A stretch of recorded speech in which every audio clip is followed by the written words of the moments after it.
Hello everyone, welcome back to stitching diary. और आज के वीडियो में मैं आपको इस टेबल के बारे में बताने वाली हूँ। गाइस, अगर आपके पास भी स्विंग मशीन है ऑटोमेटिक वाला, तो इसके लिए आप इस तरह से टेबल बनवा सकते हैं। इस पट्टी का यूज़ भी मैं आपको बताऊंगी, लेकिन आगे चलकर अभी आप पूरे टेबल को अच्छे से देख लीजिए ये किस तरह से आप बनवा सकते हैं।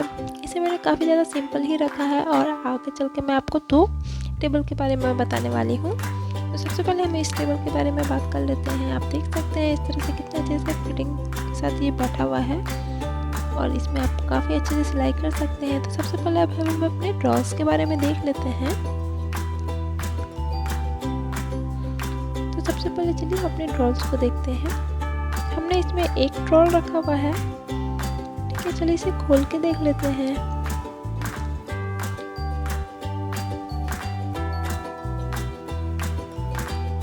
तो देखिए इसमें मैंने जितनी ज़रूरी की सामान है अपनी सिलाई से रिलेटेड मैं इसमें रखी हुई हूँ और इसमें आपको काफ़ी अच्छा सा स्पेस मिल जाता है। अब इसके बाद इसमें मैंने बंद करने के लिए और फिर लॉक भी लगाया हुआ है। आप चाहे तो लॉक भी लगवा सकते हैं। सेकंड, अपनी जो हमें दराज है उसकी बात कर लेते हैं हम। तो दराज में भी मैंने लॉक लगाया हुआ है और ये देखिए इसमें मैंने सिलाई की जितनी कपड़े हैं और केन पेपर पेस्टिंग जितनी ज़रूरत के सामान है मैंने इसमें रखा हुआ है और इसमें भी आपको काफ़ी अच्छा सा स्पेस मिल जाता है। नेक्स्ट हम बात करेंगे अपने इस एरिया की, जहाँ मैंने धागा और भी कोई ज़रूरी के सामान मैं इसमें रख सकती हूँ। चाहे अपनी जो कटिंग की हुई है उसमें भी इसे रख सकती हूँ ताकि बाद में मैं इस वापस से सिलाई कर सकूँ। अब हम बात करेंगे अपनी इस पटरी के बारे में। सो गाइस, ये हमारा 2 in 1 काम करेगा। ये जो पटरी है, जब आप सिलाई करनी है तो आप इस मशीन से आराम से सिलाई करें और अगर आपको जब कटिंग करनी होगी तो इस मशीन को आराम से ऐसे निकाल लें और फिर अपने जो ये पटरी है, ठीक है, उससे हमें इस तरह से इसमें आराम से सेट कर लेना है। सो सेट करके आप आराम से इसमें कटिंग कर सकते हैं। अब आप सोच रहे होंगे कि इसे हम निकालेंगे कैसे, तो चलिए बताते हैं। सो नीचे की साइड से हमें एक साइड को हमारा खुला हुआ साइड रहेगा, जहाँ से हम आराम से ये पटरी को आराम से निकाल सकते हैं। इस तरह से आपको दिखा देती हूँ मैं, इस तरह से खुला रहेगा। जहाँ हमारा स्विच लगता है मशीन का, वहाँ उस वाले साइड को इस तरह से खुला रखना है, क्योंकि वहाँ पे हमारा एयर निकलने का वो जगह बना हुआ होता है मशीन में, तो इस तरह से खुला ही रहेगा। तो इस तरह से हमें 2 in 1 ये काम करता है। अब जब आपकी कटिंग हो जाएगी, अपने पट्टी को इस तरह से निकाल करके वापस से अपनी मशीन को आराम से इसमें इस तरह से आप बैठा सकते हैं।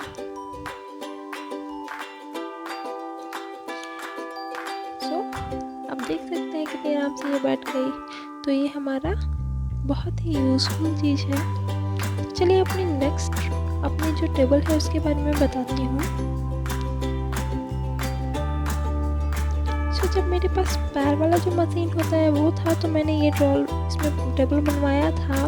ये नॉर्मल टेबल है जिसमें आप सिलाई से रिलेटेड सामान रख सकते हैं। तो इसमें मैंने 3 ड्रॉर्स डलवाए थे इस तरह से।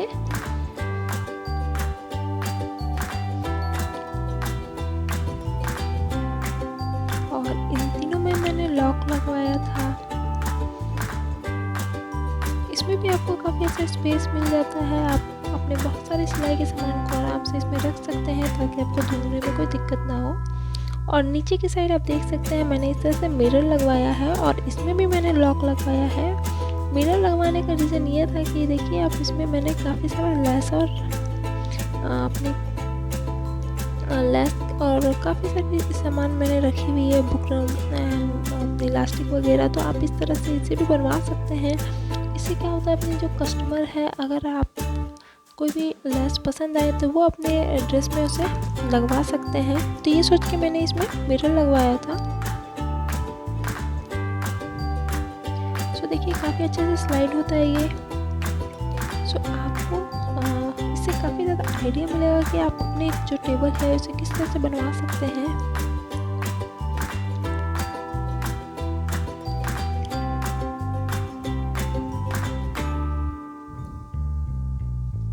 तो ये बहुत ही सिंपल है और इससे काफ़ी कम खर्च में बनाया जा सकता है। तो होप ये वीडियो आप लोगों को अच्छी लगेगी, काफ़ी आप लोगों के लिए यूज़फुल होगी। और अगर आपको ये वीडियो अच्छी लगी होगी तो प्लीज़ लाइक, कमेंट और शेयर ज़रूर कीजिएगा। मेरे चैनल पर अगर आप नए हैं तो सब्सक्राइब कर लीजिएगा और बेल आइकन को प्रेस कर लीजिएगा ताकि आने वाली हर अपडेट आपको मिलती रहे। Thank you.